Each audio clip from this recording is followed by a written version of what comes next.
Thank you for joining us today at Naturally Scott.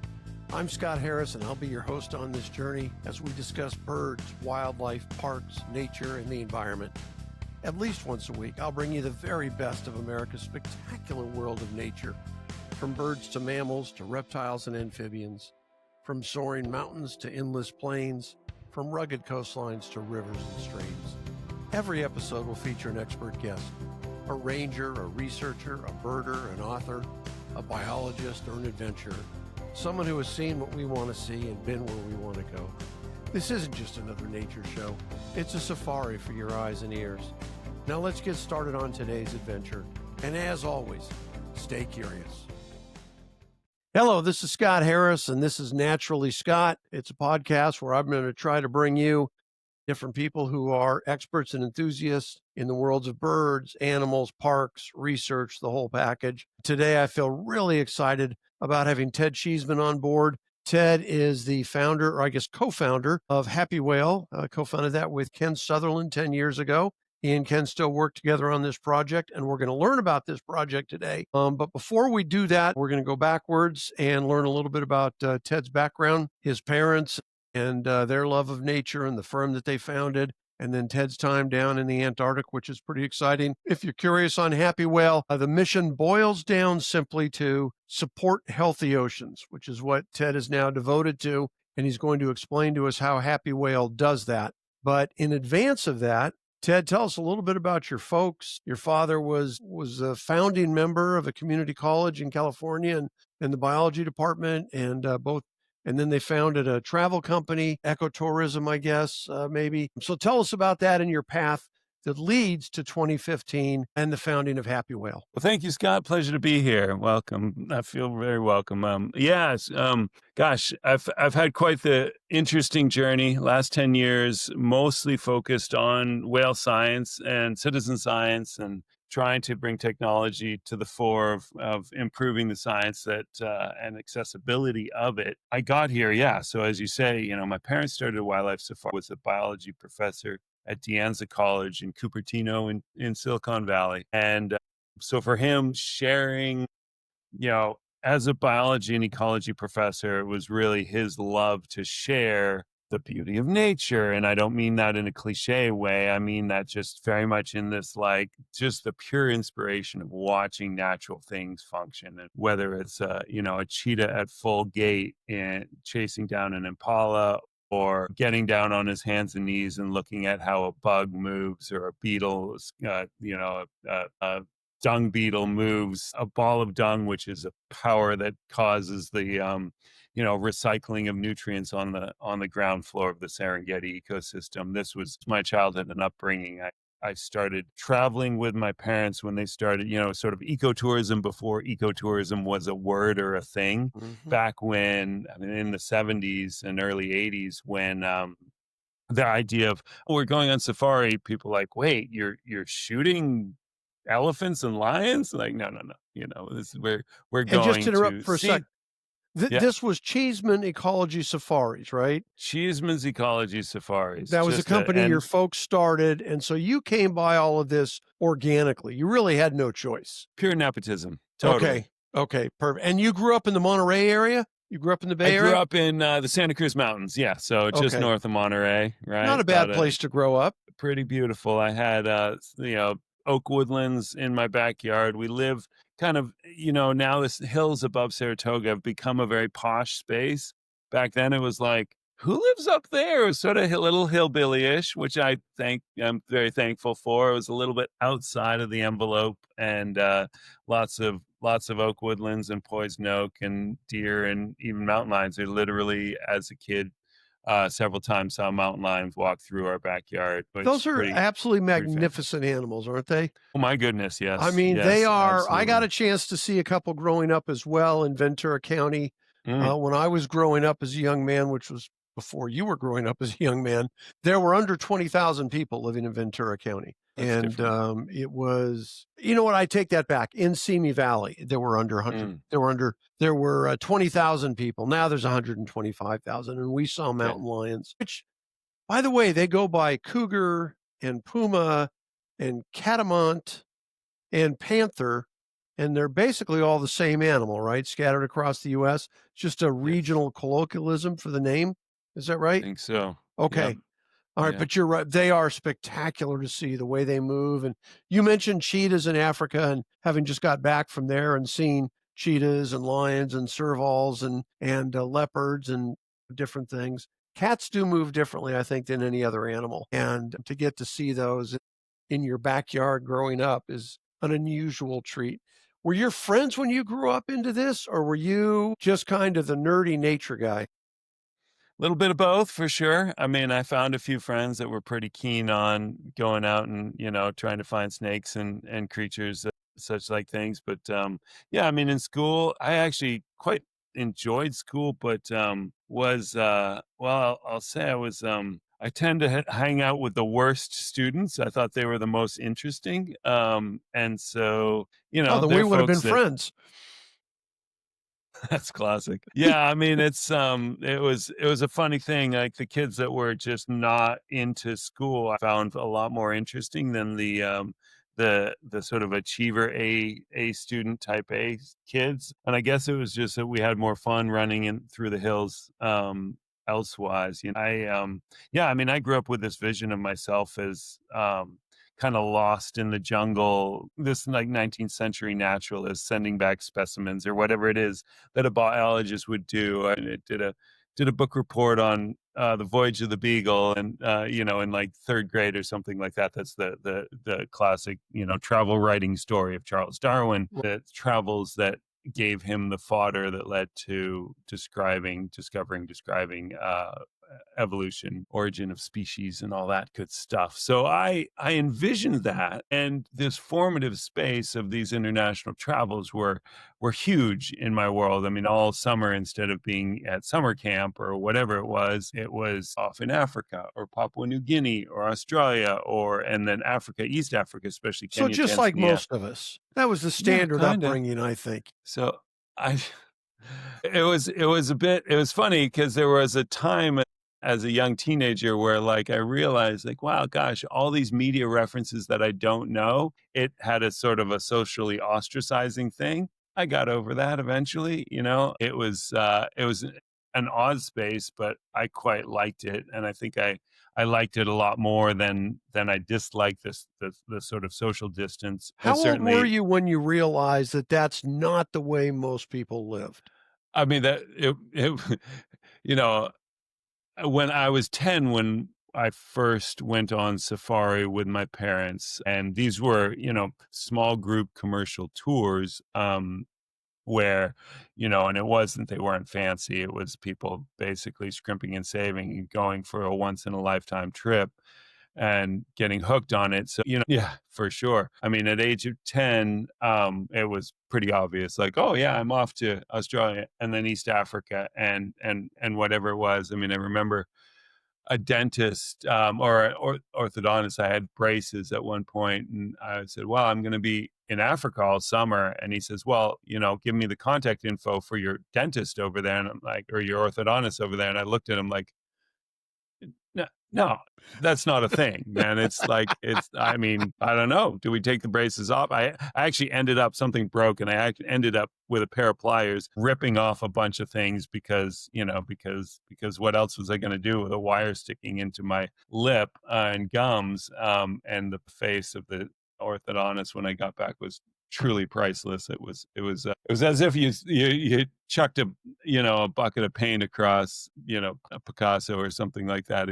Yeah, I think he took it a bit personally, but there we were. Well, and your teeth do look good, by the way. It worked out. It worked out. So thank you. Anyway, yeah, very formative. And so I envisioned myself as scientist, but career wise, Let, I let me studied stop you. Let me ecology. stop you for Was a it? second. So Yeah, yeah. you're a young man. I get that it's cliche. Forgive me if someone thinks it's sexist, but was there ever I'm going to be a professional baseball player. I'm going to play center field for the Giants. Were you ever going to be a fireman, a pilot, any of the classic things that so many young boys go through, or were you just born, raised and bred into being a naturalist at some level? I was really taken by the mountains as a child. I'd sort of look at these images of, well, my father would take us ecology class into the Sierras for I think like Memorial Day weekend, long weekend, and I'd look at these big rocks and envision. I think if I ever had a real other vision, it was as a high altitude mountaineer. And so I grew up reading stories of, Edmund Hillary and Chris Bonington and these great mountaineers of previous generations. I, as a teenager, and I'm still pretty active rock climber. I mean, I've like climbed El Capitan 5 times, which isn't in the grand scheme of a climbing achievement is not that great, right? It's a pretty big and committing thing to do, but relative to 99.99% of us, it's a pretty big freaking deal. It's a big rock. And a really awesome, just a beautiful space. And 5 times. Yeah, and it's because the top third of it has the best granite in the world, in my opinion, and it's just a really magnificent space to be in. But I didn't ever really seriously think of going down that road. Once I started climbing, it was always just super fun and recreation. Whereas the course of the scientist, natural scientist, biologist really was my calling pretty clearly for a long, long time, and that's worked out well. Ironically, though, most of my life, I kind of had a first career of, guiding and running a wildlife safari company, and then managing a wildlife safari company, and then the company Cheeseman's Ecology Safaris. It still bears my name, but and it's Cheeseman's S apostrophe. It's our family's company.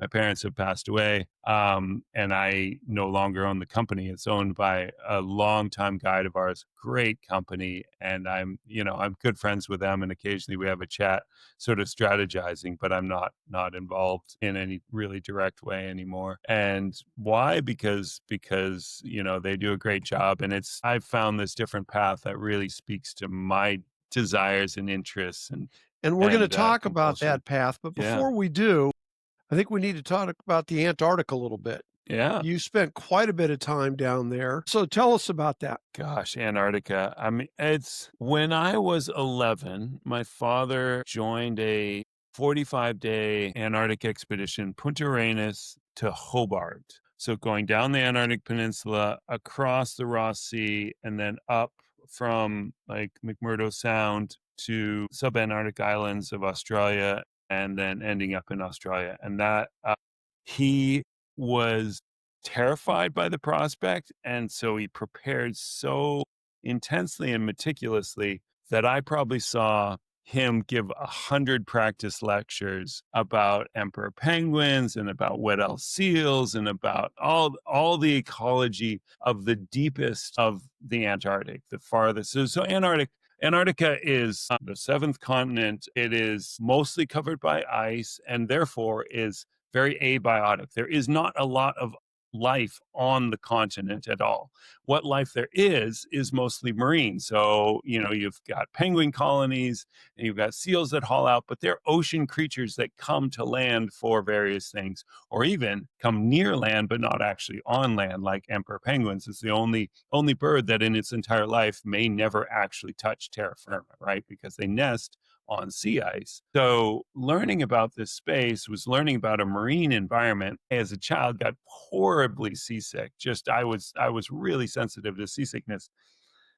But I also had a certain, I guess, I don't know, willingness to suffer, or I liked being at sea more than I disliked being seasick. We would go out in Monterey Bay whale watching, which many people will have done now, gone out and seen humpback whales. Well, when I was a kid, there weren't humpback whales in Monterey Bay. Like, the populations just post whaling were so low that it was not a thing that you actually saw. But we would go out to see gray whales in January, February, March, when the gray whales would migrate through. And I would almost always get seasick, but it was worth it. Kind of see a few whales, get sick, take some pills, sleep the rest of the day, come back and eat calamari on Fisherman's Wharf at the end of the day. I kind of took that same experience to Antarctica. We started, my dad had this experience in 1984.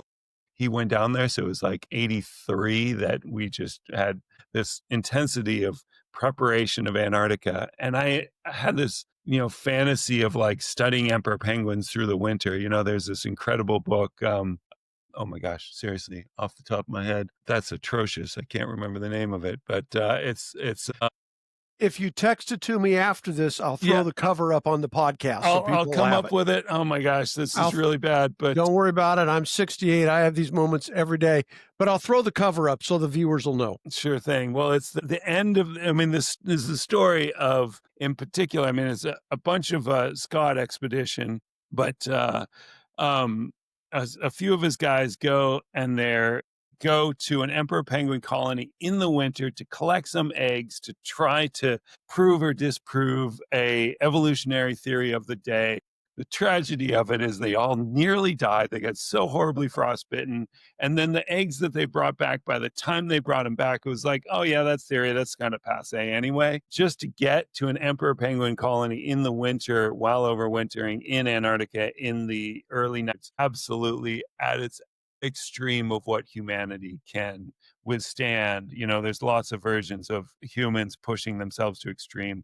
Unfortunately, today, many of those are sort of the tragedy of sort of famine or war, or extremes like this. But this is just, you know, genuinely an extreme of a desire to explore and learn. And I grew up with that image. Honestly, winter in Antarctica doesn't sound terribly appealing to me at this point, but the extremes of it, those oceans, the roughest of Antarctic's oceans, generate the most productive open ocean environments anywhere on the planet. And it is, you know, in seeing over the course of the 30 some years that I've been going south, I go to Antarctica almost every year, and I have done since 1994 when I first went south, seeing the change in this ecosystem. One side is global warming, climate change, the retreat of sea ice, the retreat of glaciers.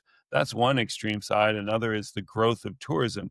But the inspiring one and the really just fantastic one is actually the recovery of great whales from industrial whaling. Like, we removed all the whales and now they're coming back, and seeing that is just the most amazing thing. I And just you've love it. watched some of that over the 30 years you've been going there. Okay. And Not you've just done some of, like, all of yeah, it. literally Okay. seen it at a scale that is, I could not have believed Now, if you had told me, yeah, 30 years ago, like, oh yeah, that'll be, as a young man, long before you were a young man, but in the early 1970s when I was studying marine biology with a dear friend of mine named Frank Sierra, who now produces this show for me, by the way. But we were studying under a gentleman named Bill Brisby, who founded the E10 program, Exotic Animal Training Management at Moorpark Community College, Moorpark Junior College back then, and is now the premier exotic animal training management program in the world. And Bill started that, but we studied marine biology with him, and we would go out and we got to scuba dive with the gray whales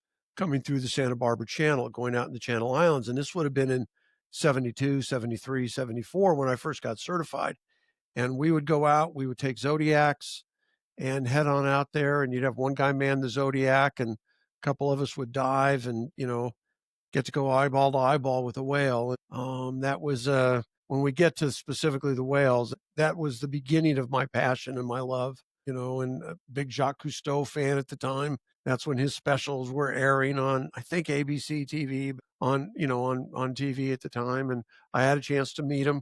And so it was a neat package. Going back to the Antarctic, you've also done some work trying to minimize the impact of tourism now that it's taken off and become a thing, right? So yeah. tell me about, And when did you realize that we went from nobody to some hardy souls, or hardy souls and their children, to there might be too many now and we're leaving too big of a footprint? you know, it's an interesting one. I mean, it's when you look at Antarctica, right?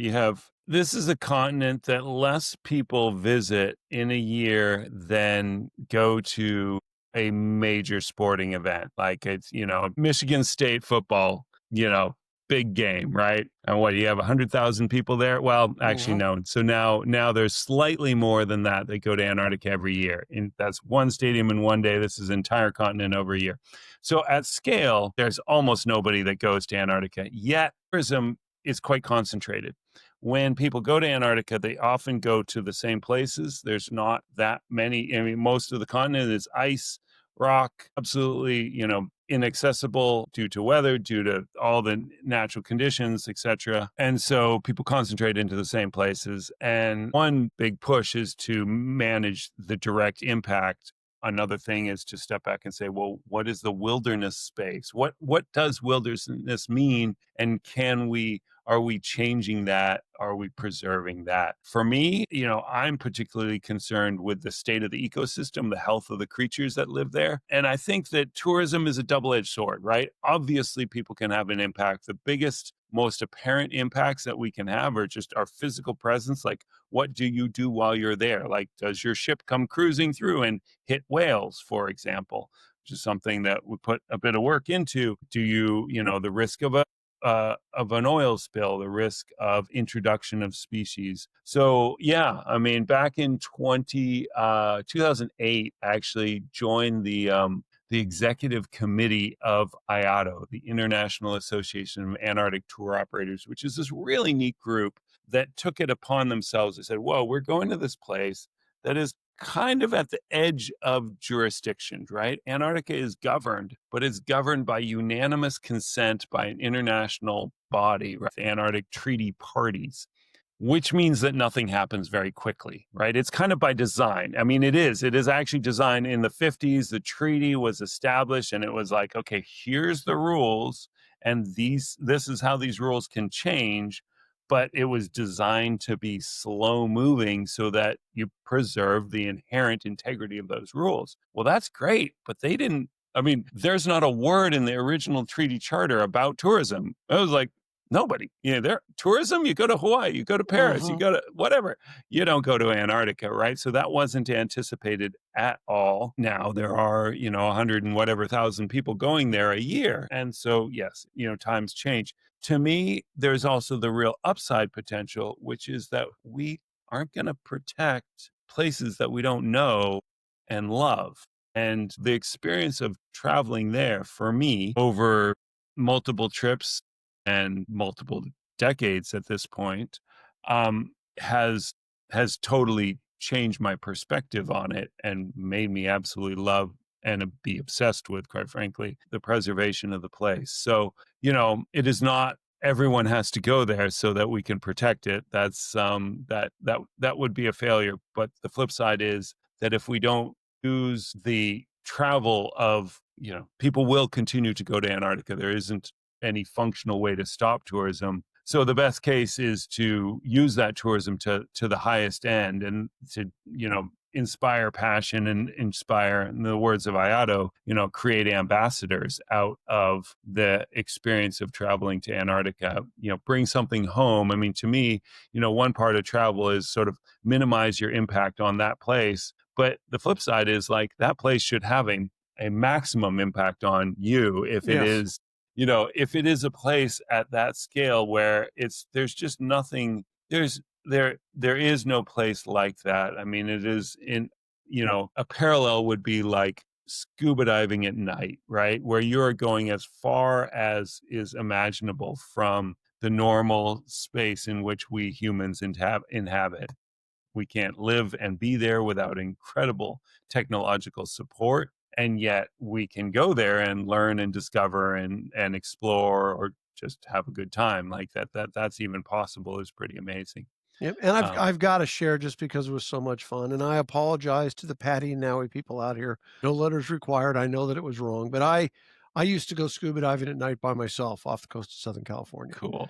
You can imagine how many rules that breaks, but that's just the way it goes. And, there's plenty of used to do's that we're now kind of like, maybe that wasn't such a good idea, but it sure was nice. I think about that. Some of the scuba equipment that I was trained on in 72 is outlawed now. It's like when I first started hang gliding, the hang gliders that I learned to hang glide on are illegal because they're so dangerous. In large part because their default position, if you let go of the handles, was to dive. The early hang gliders, and you had to be fairly strong to bring it out of a dive.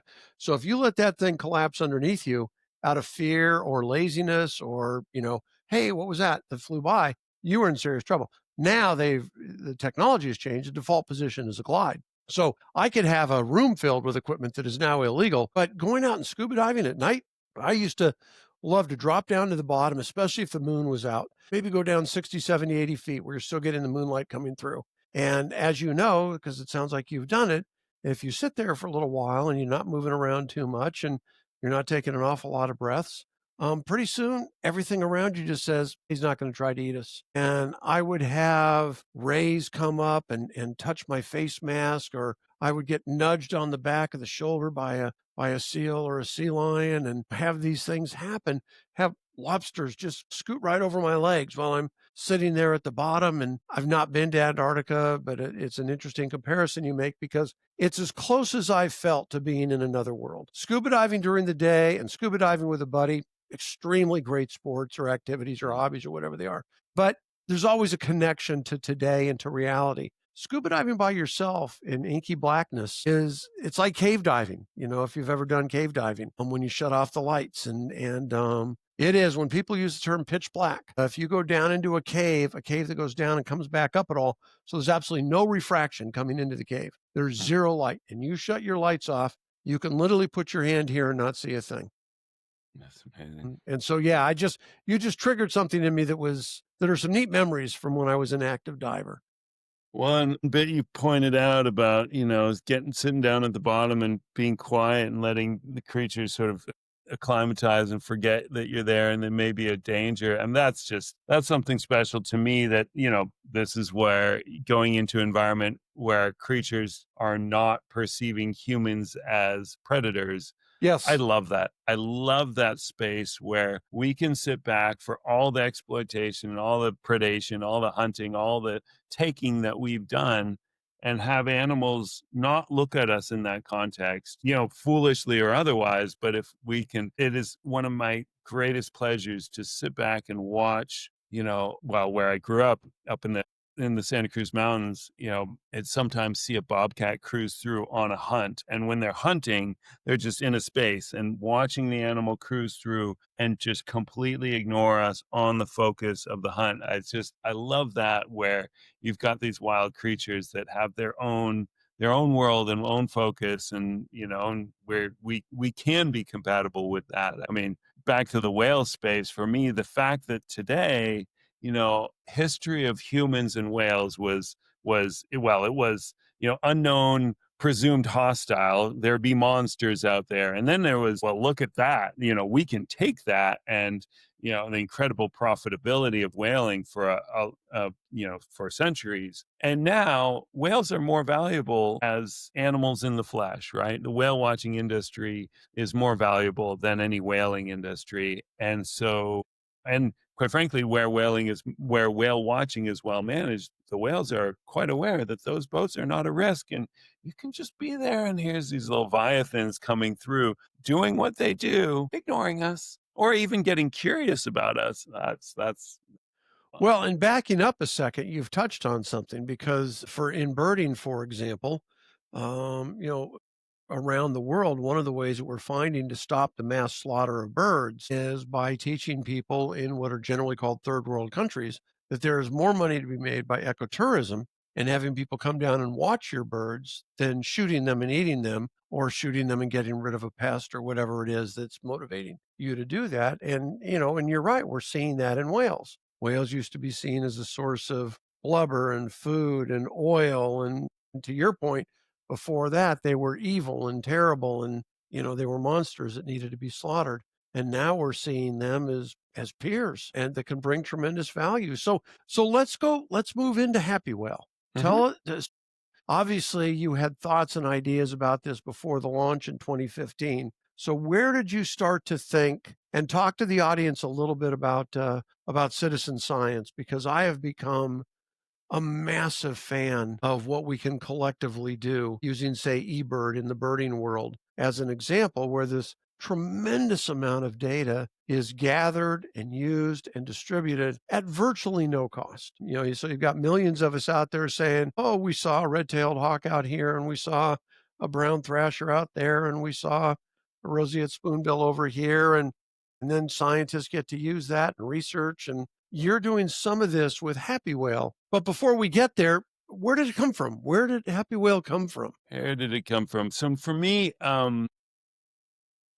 first going to Antarctica, we did not see great whales in any substantial numbers. The island of South Georgia had the it has the remains of the largest whaling stations in the world. They're these industrial complexes, Husavik and Gravikin and Leith Harbor. These, I mean, they don't imagine a whaling station being like, a sailing ship comes in, a whaling we will go, and and they bring the animal ashore and chop it up and render it down into blubber and baleen, and then a horse and buggy carries it off on the other end. These were factories that whales came in on one end and product came in went out of the other. So like the Monterey Bay canneries? What's that? Like the Monterey Bay canneries for the sardines? Yeah, for sure. So, I mean, by the time it was Cannery Row, that was sardines, but there was a whaling station in Moss Landing in the mid-1900s.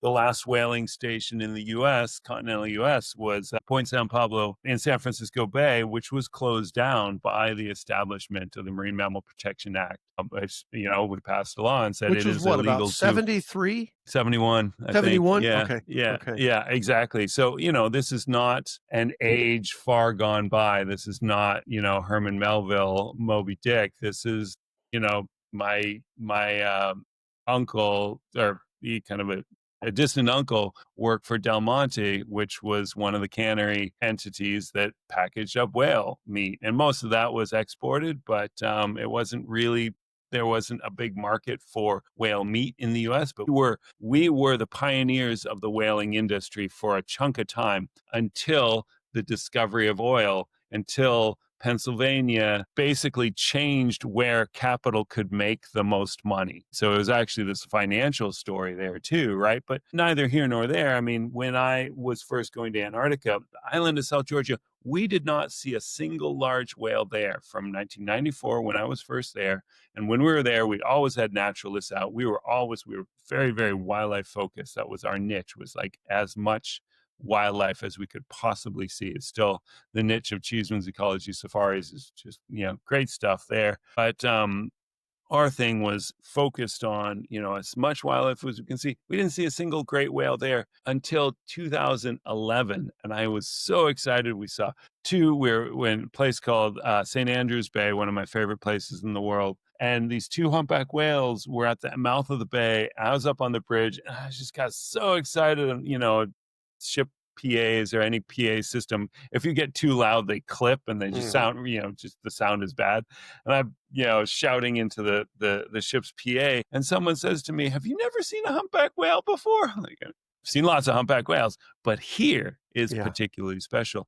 Well, now those waters around South Georgia are ripe, just like full of whales, and the Antarctic Peninsula, where we would always see a few whales, but it was never a thing like, oh, well, we're going to go cruising for whales. That would not have been something we do. And now there's some zones in there where I can very confidently say, like, yeah, I mean, unless the weather's really nasty, we'll just have whales around us. Like, that's just how it is. It's a level of recovery and abundance that, to me, is one of the most beautiful environmental stories of our time, where this space sort of comes to a key point in nature conservation. If you want something to thrive, stop killing it. Like, okay, that's a good place to start. And add 50 like years and here they are, fortunately they were hunted, right? It's fairly logical. But really, so if you want them to live, you stop killing them? Sometimes. Okay. All right, I'll take that. I think we can take that on Facebook. We can take that on Facebook. I think that's a good T-shirt. Stop killing them. Yeah. Okay. All right. So now you after 15 years of going down there, you get to see these humpback whales, and this changes things in your head immediately? Or were you just overjoyed like a little kid on Christmas morning? I was super, super excited. But, my role was there as a guide, as an expedition leader, as an interpretive naturalist. And so, Scott, the experience that changed things for me in terms of the kernel that began this whole trajectory that's now become, my role and career, is in 2004, I took my first digital camera south. And before that, we were shooting pictures on film, and we had our big telephoto lenses, and we'd shoot rolls of film, and then we'd go to, what it was sort of like, you'd sit around at the bar in the evening and lie about the photos that you took, right? And now, then suddenly people would say, "Oh, show me." But that was kind of this amazing thing, right? We could take a picture and then tell a story with that picture right there, right? And so as a naturalist, in 2004, we saw some humpback whales. We had this really, quite an excellent encounter right outside of the mouth of Deception Island, which is in the South Shetland Islands, the north part of the Antarctic Peninsula. And this whale dove, and I photographed its tail, and there were these killer whale rake marks, these like streaks. It looks like, you know, like if you imagine, a killer whale's teeth grabbing onto a tail and then that tail pulling out, or like a cat's Hmm. claw into flesh and then raking across it. That's what they look like. And these scars actually will last a lifetime. Most whale attacks on great whales happen when the whales are calves. And then in the case of humpback whales, they'll often leave scars that last a lifetime. So I'm looking at this picture and I'm showing people, hey, look, this whale, survived a killer whale attack. And I mean, I was a biologist. I knew a fair bit about whales, but I didn't kind of know any particulars here that, that this would have happened when the animal was a calf, and the scars actually grow with the animal's tail I over was going time. to But ask that. So they yeah. stretch out with the growth of the fluke? Okay. Yeah, I mean, you can actually, to some extent, you can tell, like, was it a recent attack or was it as a calf? And every now and again, you'll see these scars that are really far apart, and figure that that must have been an animal attacked as a very young calf. Tropical killer whales, of which there aren't so many because tropical waters are far less productive of large fish, like the such that killer whales need to survive. But there we were, and I'm showing people this. And then a couple days later, we visited Palmer Station, which is the U.S. Antarctic station along the Antarctic Peninsula. It houses about 40 people in the summertime. Quite a small station, but just incredible base for science, or it has been. I don't know what its future holds. The U.S. Antarctic program has been cut. I think this year's budget cuts it by 70%, but which is pretty tragic. But there we were, and I went into the men's bathroom, and there on the wall in the men's bathroom is a photo of the exact same whale diving in this beautiful scenic photo in the Gerlach Straits with mountains and ice behind it. And I'm like, I know that whale. I saw that whale 3 days ago. And I got some odd looks because I went and I got my camera and took it into the bathroom to take a picture of this Right away. whale. That's going to set people back a little bit. Yeah, it was whatever. I was not shameful. I was like, then I'm talking about it to the folks on base. I saw this whale a few days ago. But to me, what big part of what this hit at was this idea. Okay, great. Here's the same whale, two different places. I could tell by the background of where the whale was in the photo in the bathroom. Of course, I knew where the whale was when I saw it. But there's a story in there, and that story is of high value to science and also inaccessible to me. And my photo would have value to science, but inaccessible to any scientist who might make use of it. So there's this idea like, oh, great, here's these, science consumers, those of us in the field who would want to know about this, and then the science producers, right? The scientists who might value that image, knowing when that whale was there, much as by eBird, knowing that roseate spoonbill or that California thrasher, brown thrasher was, whatever, and knowing where that animal was at that time, and especially powerful, knowing the identity of that animal it's just a very powerful tool in science. So And what year was this? that was 2004, 21 years ago now. So a full Yeah. decade before you started Mhm. HappyWhale. Yes, indeed. Yeah. But if you Yeah. were to have a spark event, Yeah. you might consider it that, where there was a light bulb went off and you saw a connection, and okay, great. So keep going. Now it's 2004. The spark has gone off. I assume Mhm. you've left the bathroom with your camera. So, because I think that's important. Yes, indeed. Okay. And so now what happens? So, I mean, for some years after that, whenever I ran into a whale biologist, I'd sort of be like, "Hey, wouldn't it be cool if, like, oh, can you imagine?" And, and around this time, right, the internet is starting to develop. So the idea of that kind of connectivity, it was out there. I grew up at the edge of Silicon Valley. My father's college, De Anza College, literally borders on the Apple campus. Like it was just, sort of technology was very much a space in which it's like, oh yeah, here's these things. Yeah, they're new and we can do them. So the idea that this was possible, and that kind of, it's a very sort of West Coast California-esque mentality. Like, hey, yes, we can do this, and in fact, that would be good. That to me, it was sort of evident that this could be done. Hey, if we could build a system to match individual whales from photos before the terms like computer vision were around. I don't know what vintage that term has, but I certainly didn't know it at the time. And image recognition, and especially long before machine learning was a thing.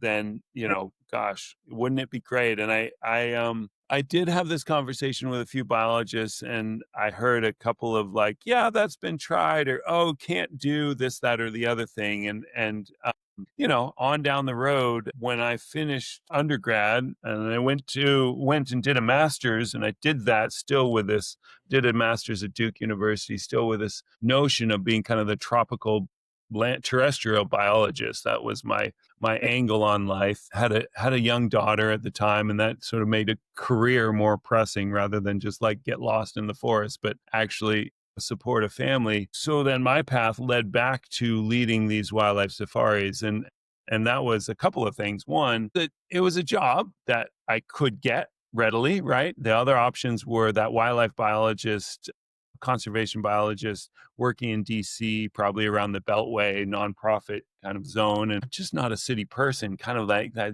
East Coast, city and suburbia. It doesn't speak to me.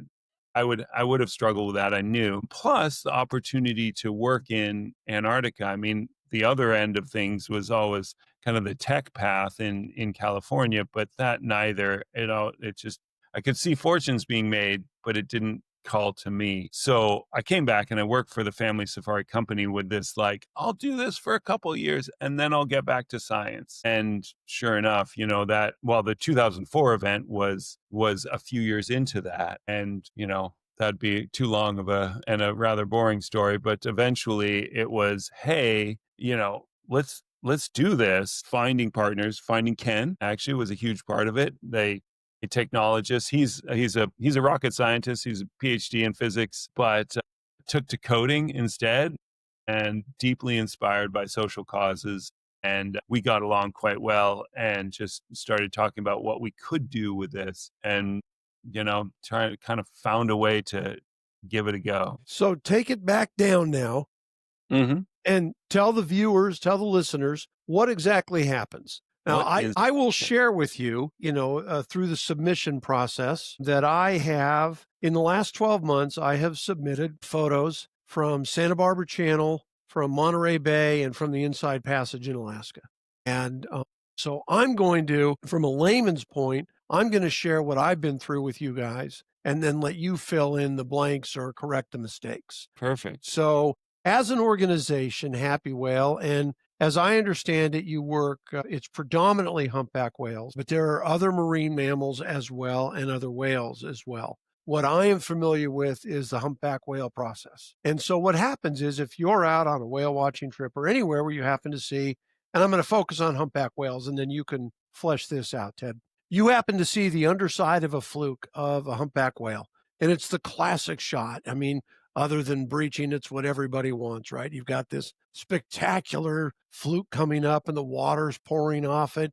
And as Ted said, it has unique markings. They are fingerprints for whales. And if you take a picture of this, you have a unique whale. Now, you take and you send that into Ted's organization, which is HappyWhale, and we'll post the contact information up here, Ted, when we do the podcast so that people can find you. But is it as simple as happywhale.com? That's right. Okay, Yep. Great. That's all it takes, happywhale.com. Okay, so you send this picture off. There's no cost involved to the people sending it off, whether you're just off, on a day trip out of Monterey or from the beach in Oregon and you see a humpback whale, whatever it is. You send it off, and roughly 24 hours later, Ted's organization will send you back an email, and it will have information on that whale. It will have named the whale. It'll have a technical name. I believe one of the ways we can support your organization is to pay to name the whale after your wife or your daughter, whatever it is you want to do. But you get back a name of a whale. These are some of mine. 5369 out of Alaska, RC 21579 out of Monterey, and CRC 22844, most recently seen in Baja California down in Mexico. And so when you send that note, Ed's organization will send you back that part of the name and confirm, your whale, if you will, if you want to take ownership of it, and we'll tell you where it has been seen historically, assuming this isn't the first time it's been photographed. And so I have had whales that I've reported to Ted where he has reported back that they've come up from Mexico. I've had whales come over from Hawaii, and I had a whale in Monterey in December that had come over from Russia. I had last been reported in Russia, which was pretty cool. In addition to that, if you just click a button, and again, zero cost, although contributions are of course welcome, but zero cost, they will send you an update every time one of your whales is spotted somewhere. So if your whale, you spot it in the Inside Passage in Alaska and it heads down to Mexico and it's seen in Mexico and photographed and reported, you'll get a report on that. And you get a little chart and it shows you where the whale has been and all the spots where it's been seen and reported. And it is really exciting. I do this with every time I see a whale, and I forward those notes to the people that were with me on the various trips. Excuse me for 1 second. Let me do this. That way you have to watch me cough, but you don't have to hear me cough. And I forward this off, and the people are always fascinated, and they aren't necessarily marine mammal enthusiasts, but it is exciting to know that a whale that you saw in June in the Inside Passage is now being seen in Monterey or somewhere else, and it's a thrill. And so all of that occurs, and if I have my numbers right, you guys have received close to some images. Ooh, a lot more. 1.5 million. Then you need, pardon? 1.5 million. Oh, you need to update your website, Ted. What does it say? 70,000? Your website says 68,000 images, just short of 20,000 marine mammals have been identified, and just short of 2,000 contributors. Oh my gosh! I'll have to find that and update it. No, yeah, I yanked that off your site, so now you've got 1.5 million images, right? So talk to me about the value of those. We've used the term citizen science, and if you're not familiar with that, basically what it means is, as a collective, whether you're a hobbyist or a marine mammal fan or a birder, there are generally places where you can submit information on sightings, and that information is accumulated. And through that accumulated information, a couple things happen. Number one, there is enough information gathered that the outliers are tossed out. People say they saw a humpback whale in Nebraska. We can pretty much discount that. But this information is collected and then made available to scientists and organizations around the world, which we then use to further the efforts to protect, save, and enhance these animals. Is that a fair way to describe citizen science? It is, sure, absolutely. I mean, the reality is that you can't, scientists can't be everywhere all at once. And being out in the field, that data collection can be some of the most expensive of the work. It doesn't replace, classic data science, survey work, collection, but it can definitely well supplement it. And that's a big part of what we're after. So what are you doing? If you've got 1.5 million photos that have been submitted by a large number of people from a variety of places around the world, again, if we just look at humpback whales, how is that information utilized by your organization? How is it accessed by people outside of your organization? What's happening to it? How is that being used? All good questions. So when we get images, we run them through a process that we try to keep it pretty simple. Some of the photos we get come from mobile devices. Quite frankly, the one thing you need if you want to actually be able to identify the whale is some level of telephoto. It doesn't have to be a big, fancy, expensive thing like I carry. It just small, compact, get out to 200 or 300 millimeters or so can really do wonders. Mobile devices just don't do it. But you photograph the animal.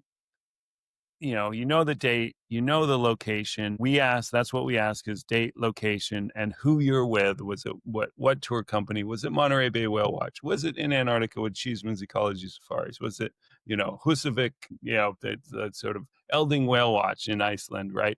My inside passage stuff, I was on a Nat Geo vessel for a week. Perfect. Right.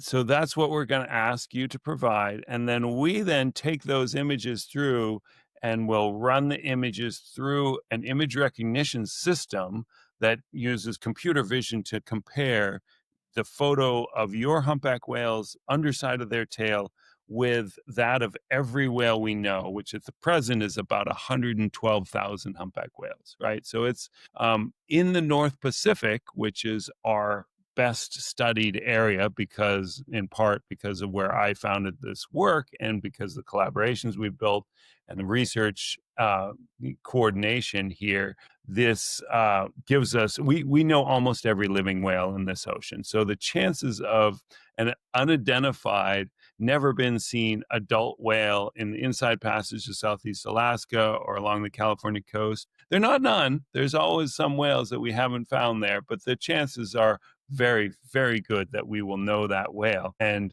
so then we'll look at what the computer suggests. The computer says, oh, we think this is a match. Or, oh, well, here's the best match, but we don't think this is correct, right? And then we will manually, visually confirm that. I personally believe pretty strongly that human plus machine makes a much better outcome than the machine alone. And in this case, than humans alone. Humans alone, it would not be possible to deal with. We get like 1,500 images a day right now, right? So people email me images or info@happywhale.com. That's great. Send an email. That's awesome. But please, if you want to send your photos, go to the website and hit submit because I can't deal with that many emails. But we're actually just running through those pretty rapidly. And every time we say, yes, this is a match, and yes, it's confirmed, everything looks right, the date, the location, who you're with, then we hit confirm, and that will trigger that email that you get that says, hey, you just saw CRC 5629 or a whale by the name of Frosty. And you can then go in and have a look at all the sightings of that animal. So then that's on your side, 6 months later, hey, Frosty is now in Mexico and has been seen with a calf, some kind of, we get a notification like that. Like, I think that's really fun and rewarding, and people seem to like it. The flip side is that on our side, we then get to track these whales in a way that is well above and beyond what scientists could do. Now, scientists will do a lot of things that the general public, quote unquote, the citizen scientists can't do. We might be out there taking biopsy samples, collecting little skin samples. We might be, there's a whole range of things we might be doing, a drone image, looking at the body shape and health conditions and that sort of thing. But if we see a whale that's in poor condition and we can track that whale back through time versus another whale that's in very good condition, we can start to see, hey, where is it that the ocean's healthy? Where is it not so much? And that's been very, very powerful. We've been producing quite a lot of good science out of this in a way that honestly has very much exceeded my expectations. Really, I was just after, can we do this? Will it work? Wouldn't it be fun if? And now it's at the stage of saying, the funny part is when we're out at sea and we photograph a whale, and I can actually ID whales via mobile device right then and there. I can photograph a whale and literally take a picture of my back of the camera, zoom in on the fluke, take a picture and send it off to our image recognition system. And moments later, it'll tell me, oh, here's a match, here's not a match. And when we find an adult whale that we don't see a match to, did we do that right? Did something go wrong? Because we probably know that whale. And that's sort of the fun, relatively trivial end of it. But on the scientist end of it, to be able to be out in the field, let's say you're trying to get a little skin sample, a little genetic sample from all the whales in your region, to know which whales you've already been able to sample in the past reduces disturbance of the whales and increases the efficiency of the science, and then gives us a really, really high level quality of data to hang this additional information onto. That's fantastic. I'm so impressed with what you guys are doing. And frankly, just as a casual or maybe one step up from casual observer, having, been involved at some level with humpbacks since the early 1970s, I find it thrilling. Every time I open my email and there's an email from you guys, frankly, it just brings me joy. setting aside citizen science, setting aside the work you've done, setting aside all of that, I'll tell you the feeling it gets. If you've got the radio on and suddenly a great song comes on that reminds you of your first date or your favorite old girlfriend or whatever, and you just kind of jump for a second, that's what I get when I see an email from you guys. It's like, I'm going to learn something fun here in about 5 seconds. I'm going to open this up. And I had no idea who you were or the background of HappyWhale or anything as recently as June when we were in Alaska. But then when I started this podcast, I thought, you know what? I got to track these guys down. Thank you, by the way, so much for agreeing to be a part of it. But for those of you that are out there, if you get a chance to snap a picture and get in this loop, it is a blessing. So as we're wrapping this up, 2 final questions for you, Ted. Number one, what does the future hold for HappyWhale? What are we looking at here? Speaking to the top of it, the mission of HappyWhale is to, is to serve the health of our oceans. And to me, it's sort of this, like, that's a few steps removed from, great, I got your picture, I told you who the whale is. That's neat. And I love it. I love it that turns you on. It does. Me, where it goes from there, well, it makes, what we're trying to do is to make it less out of sight, out of mind, to make the ocean less this faraway place that what happens at sea, whether it's the, expansion of shipping traffic or, ocean pollution, climate change, the biggest threat ultimately to healthy oceans and healthy whale populations around the world is the warming of the seas. It just radically changes the ecology. Well, if we don't know about it, if it's out of sight, out of mind, if it's far away, we're not going to make the decisions. We are not going to, as a society, make the good decisions that make us a healthier planet in 5, 10, 50 years time. I mean, for my daughter to be able to have the opportunities that I have, I feel like it's essentially required of me to put this kind of investment in and try to do everything I can do to use this bit of technology to leverage an interest and an engagement. For me, gosh, that's the heart of it. I don't know. Did I answer your question? I think you did. Probably a better answer than question, as a matter of fact. Ted, you did a spectacular job. The last thing I'm going to hit you up for is a recommendation for a book. Oh, great. Yes.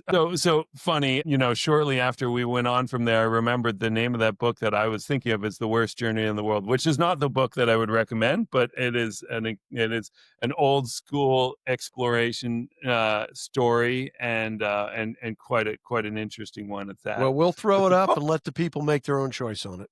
Yeah. And the book I would recommend, though, I would recommend by a fellow named Tom Mustill, How to Speak Whale. It's this really fun exploration. Tom is a great person, but just a really curious intellect. And he used this book, published just a few years ago, How to Speak Whale, to explore what is that space that these leviathans inhabit? And, given that sperm whales have the largest whales brains in the known universe, and humpback whales clearly have deep and rich culture, and we can't see it unless we really open our eyes and go out there a little bit. And Tom does a really nice job. So I'd recommend Tom Mustill, How to Speak Whale. That cover should be up on the podcast if you're watching it now. So if you get a chance, let's go ahead and take a look at that.